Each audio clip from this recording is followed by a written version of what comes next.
I'm Professor Vibhuti Patel from Advanced Center for Women's Studies, School of Development Studies of Tata Institute of Social Sciences, Mumbai. I would like to congratulate Professor Maury Kuruvilla and Dr. Irene George for such a timely and crucial publication titled Handbook of Research on New Dimensions of Gender Mainstreaming and Women Empowerment. The very first chapter of the book, that sets the tone for the whole handbook, which examines the theoretical basis and gender mainstreaming by both the editors. The second chapter is on gender equality and feminist perspective, that also discusses the epistemological concerns and worldview of feminists, which is based on the foundation of gender justice, distributive justice, and social justice. The chapter on gender responsive budgeting by Vibhuti Patel, it also talks about the very important affirmative action that the state needs to take in terms of converting and translating gender commitments into the budgetary commitments, and how it is important for us to widen the public economics and also engender macroeconomic policies. The chapter 4 on gender biases in school education also brings out the very important concern about sexism in education and why it is important to engender the education system right from preschool to postgraduate level in terms of gender sensitivity.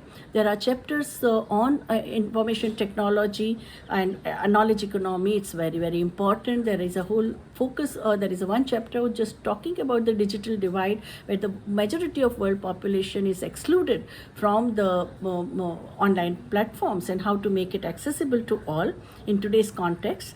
There are articles about the parenting, the challenges for parenting, the sex stereotypes we have, and the gender-based stereotypes we have in parenting, and also that it's a women's domain, the glorification of motherhood that takes place, this thing, and also the question of work-life balance, how right from the managerial level to the working women in general that they are facing. The question of entrepreneurship among the tribal community, the question of landmark judgments on women's question, gender-based violence, which has become pervasive. It's a pandemic now, global pandemic, and shadow pandemic it is called under the reality of coronavirus. And there are also very good chapter on gender transformative change with men, which is written by the social activist and the medical practitioner Dr. Abhijit Das, Satish Kumar Singh, Rimzim Jain, and Sana Contractor. And also the very mind-boggling and insightful chapter on the women survivors of rape by ISIS. It is written by Fazidi, and that also brings out important nuances of how the fundamentalist forces are using women's body to settle the account, and the misogyny that is there among such sectarian forces. And the last chapter brings out the question of environment, the kind of crisis that ecological crisis that mankind is facing, and also the new challenges that has come as a result of climate change discourse. These things. On the whole, the book is extremely important because it is a product of collective wisdom and the collective process of mutual trust. The peer review process was also extremely democratic. The two experts who provided input was also very constructive to the young scholars.